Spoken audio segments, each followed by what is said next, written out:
Mark, thank you for taking a little bit of time to talk to me about Destiny 2. So you guys finally have revealed it. We've seen the gameplay. We've seen the trailers. Yeah, it's out there. You know, I've had a chance now to go through all the modes. You played it? Everything. Loving it so far. I got one little nitpick I'll get back to later on. But first and foremost, when Luke came out, you know, he talked about the 3 things that you guys were looking to accomplish. So I kind of want to just go through those really quick. So he mentioned about a world that pulls you in. So what does that mean?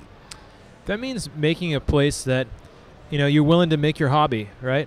If you think about the actual story of Destiny, about like genocide, humanity has been destroyed, there's only a single last safe city, it's like, that can be some pretty dark stuff, right? But instead, the sky's blue. You know, we want to make it a hopeful look at the future. Even if some terrible things happened in the past, things could be good going on in the future.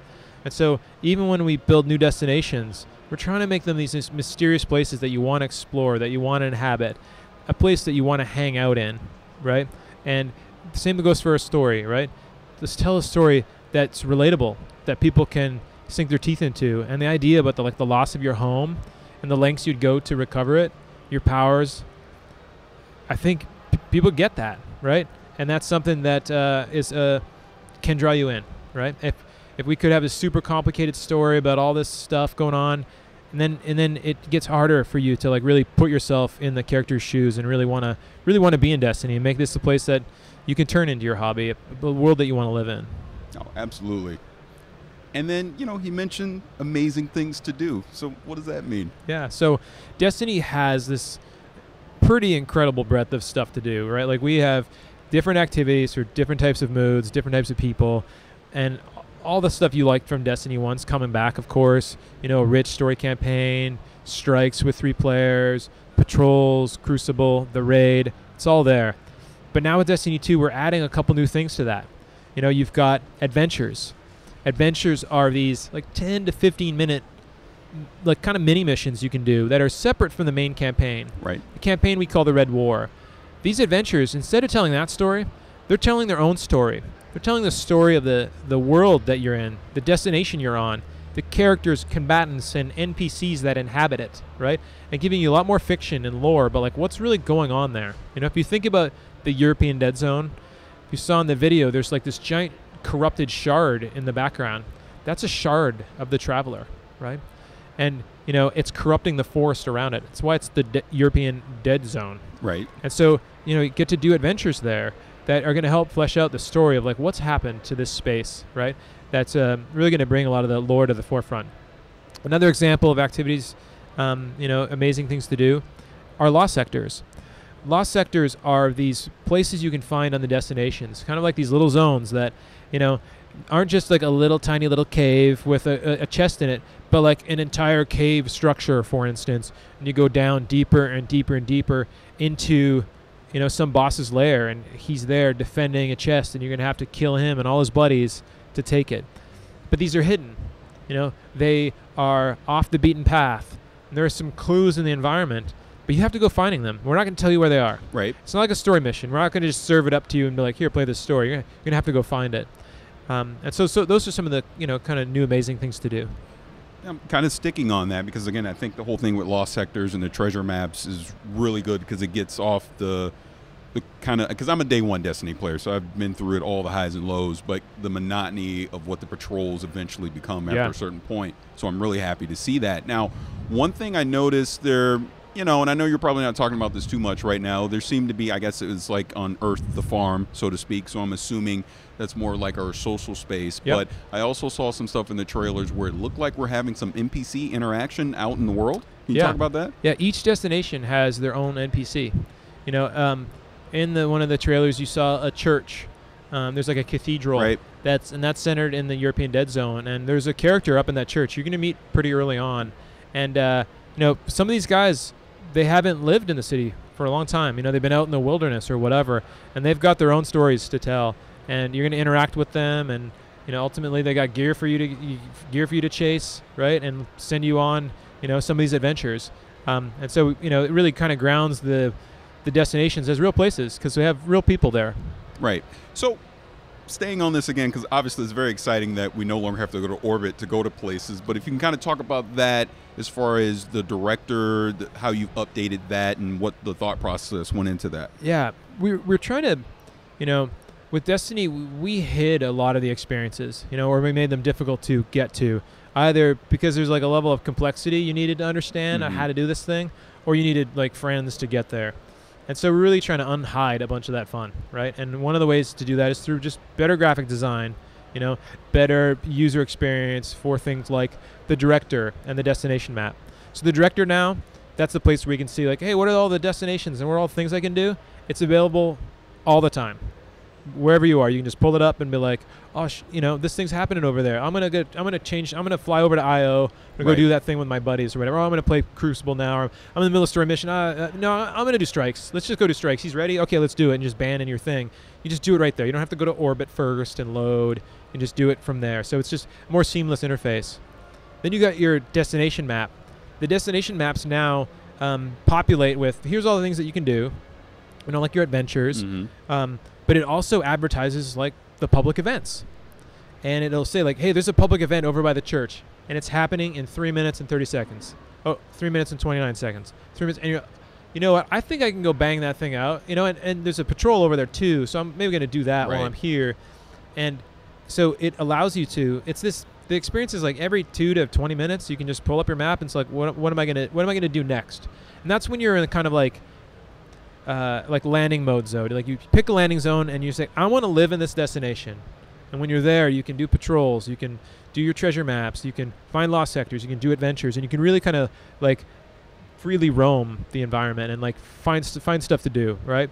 And that map, everything on that map now, it's not just something to do or something to chase. You can track it. So you can say, okay, I don't really know how to get from where I am to the church. The church is really, I know it's far, but I don't know how to get there. I haven't memorized the destination yet. You probably know how to get all over Venus. Right. But you don't know how to get all over EDZ, right? But you want to get to that public event, so you say track. And once you track the activity, you go back to your, boots on the ground. In your HUD, there's like, this is how you get there. You're like, okay, man, that's how, and let's book it. Let's get there before the event starts so we can complete the heroic public event, which is like a new level of completion. If you and your buddies are really good at the public event, you're going to get better loot. There's like a kind of a little secret to every public event. If you do it really well and do that thing, it's hard, but you're going to get better loot. Now, I want to get into the new worlds we'll explore and some of just the character development that you showed off today.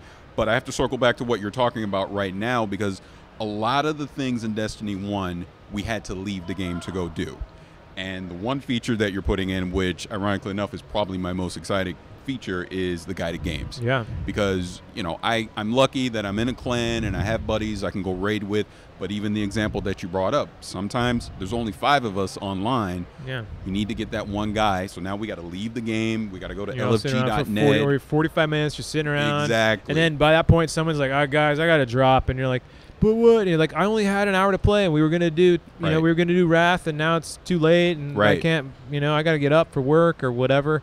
And so, guided games is going to be pretty transformative for that, right? It's going to also, guided games is the thing that's going to get people who didn't get an opportunity to play that content at all can now play it, And you're going to, you're going to be a guide more often than you're going to be a seeker. Right. Because you got a clan already, and that's cool.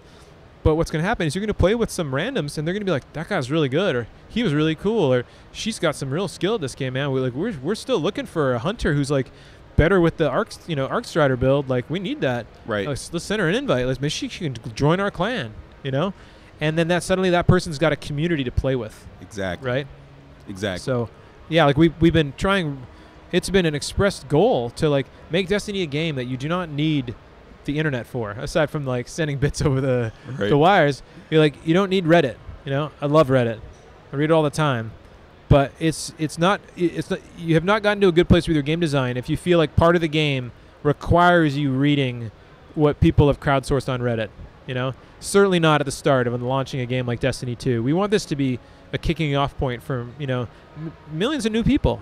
Returning Guardians, people stopped playing a couple years ago. Someone like yourself, hopefully, who's still playing, and someone who's brand new into the fray, and requiring you do a bunch of reading on the internet before you can have fun.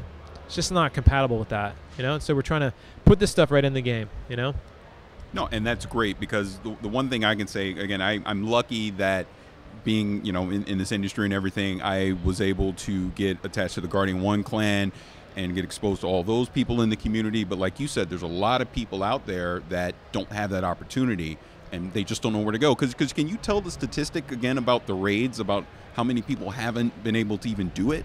Yeah, like the statistic Luke shared was 50% of people who hit level 40 never raided. Right. And there's a lot more people who played the game who never hit level 42. Mm-hmm. Like if you think of someone who played Destiny in year 1 and stopped, there was no level 40 yet. Right? So some people even stopped playing. So it's more than 50% of the people never got to play the raids. And the raids are some of the most definitive Destiny content, Standing shoulder to shoulder with 5 other Guardians, taking on these like incredible challenges is a definitively Destiny experience. And yet some people who've played for thousands of hours haven't played the raids because they don't have enough friends. Right. And they'd like to, and so we want to really give everyone that experience, that opportunity. Same thing with Trials. Same thing with Nightfall, We think there's a group of friends for everyone to play the game with. And with clans and guided games, we're going to try to help people find them. Absolutely. And again, I love that this feature is coming, and I'm really excited to see how it's going to play out. Now, just going back to the world so people understanding the places that we're going to explore, because you mentioned I.O. So what about that planet and some of the other places we're going to see? Yeah, I.O.'s a moon of Jupiter, and it's the last place that the Traveler touched down before the collapse. And so it holds a special spot in the fiction of our universe. And it's got these like sulfuric cliffs and rock faces, and just it's a really cool place to be. And of course the skybox is incredible. And then you've got Titan. Titan is a moon of Saturn, and it's got these methane oceans where at the height of the Golden Age, humanity was building these arcologies, these giant, living spaces. But they've since been abandoned, of course, because it's hundreds of years later, and something pretty terrible is happening there now.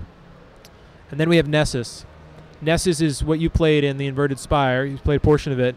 Yeah. That is an unstable planetoid that the Vex has slowly been terraforming, basically from the inside out, and the Cabal are there looking for something, looking for a weapon.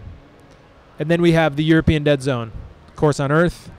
And this is, a place with lush forests and where there's a shard of the Traveler that fell off long ago that now has been corrupted and is poisoning the nearby forest. Now, like you mentioned, I got to play the strike, which was fantastic. I just love the mechanics that going through that strike to the Awesome, end. man. Like, it's funny just listening to a lot of people while I've been here today go, man, that was kind of hard. I wasn't expecting that. And that's good. That's good. I love to see that there's a little bit of difficulty added to the strike. Went through that first level of the campaign, which, obviously sets up everything that's going to happen after that. Now, PvP. Played the 4v4 PvP. I enjoyed it. I had fun with it. That's good. I love PvP. But why the decision to go to 4v4? Kind of the buzz that's been going around is and I feel this way as well, my little nitpick. I like doing 6v6. I like with my son, we love going into trials 3v3 or doing a 2v2, 1 versus 1, things like that. And it sounds like, unless I'm mistaken, everything now with the Crucible is going to be set to 4v4. That is the plan. The reason we're going 4v4 is it makes PvP more learnable, more watchable, encourages teamwork, and ultimately leads us to a place where we can make a more competitive PvP game, right? When the team size shrinks, you have less people to worry about. It's easier to coordinate, right? It's easier to understand what's happening in the battlefield. When you get killed, there's only 4 enemies that potentially killing you, right? And it's not just the team size that we've been touching to try to accomplish these goals. It's also things like improving the HUD readout. You can see now who has their super. Yeah, right? which I like. I really like you've got the that. heavy ammo and where they are. You can see the map locations all have names now, right? You can see, oh, that guy's by the water tower. It's actually called the water tower, and you can see, oh, I'm in the water tower. Well, he's in the water tower too. What? And so you can see this information. And then we've also increased the time to kill, so that the individual firefight between 2 Guardians now lasts longer. It used to be like, come around the corner, I got shot, I don't know what happened, I'm just not very good at this. And now, because the fights can last a little bit longer, you have a greater opportunity to learn about like how to play the game well. I think it's, we want it to be easy to learn but difficult to master. And it's definitely an adjustment for someone who comes from PvP to, the old PvP to this, but the team feels really good about where we've gotten, and this is like, we think the most fun PvP we've ever had in Destiny. And yeah. Okay. All right, we need to wrap it up. So I wanted to get into the weapons really quick. So if we can just go over, you've changed up how the weapon structure goes, like that special slot and the power weapons. Can you kind of talk about that really quick? Yeah, real quick. Your first slot's kinetic. These are bullets that do damage. Second slot's energy. These are energy weapons that take down shields faster and will take down other guardians who have their supers up faster. And then you got your power slot, right? The first two slots, kinetic and energy, they can have the same weapon types. So you can have a hand cannon in your kinetic slot and then like a solar hand cannon, if you want to rock 2 hand cannons, in the second slot. The reason we've done this is it gives players more choice, right? You can play the way you want to play and really change things up. We might even have some like interesting interaction between weapons sometimes. And then you've got your power slot where, that's where you've got your shotguns, your grenade launchers, which is a new archetype, and your rocket launchers, grenade launchers, the shotguns there, the sniper rifle, and they're really beefy. Like the shotgun crushes now. Like it crushes monsters. It's really strong because it's in that power slot, right? But then, it's really about choice. And at first, it does feel really different, but I think that's a good thing. Yeah, it does. It's Destiny 2, Yeah. and you get used to it pretty quickly, and then you start to really like. You know what? I'm gonna roll like AR scout, and as soon as my AR runs out of ammo, bam, hitting Y, I'm switching right over to scout.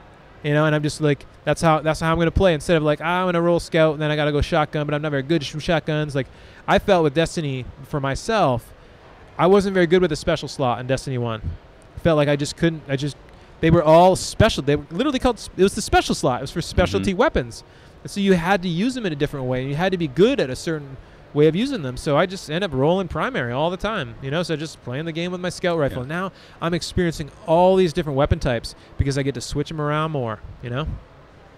Well, I know we're out of time, so Mark, thank you for taking a few minutes to talk about Destiny 2 with me. I have to slip this in really quick.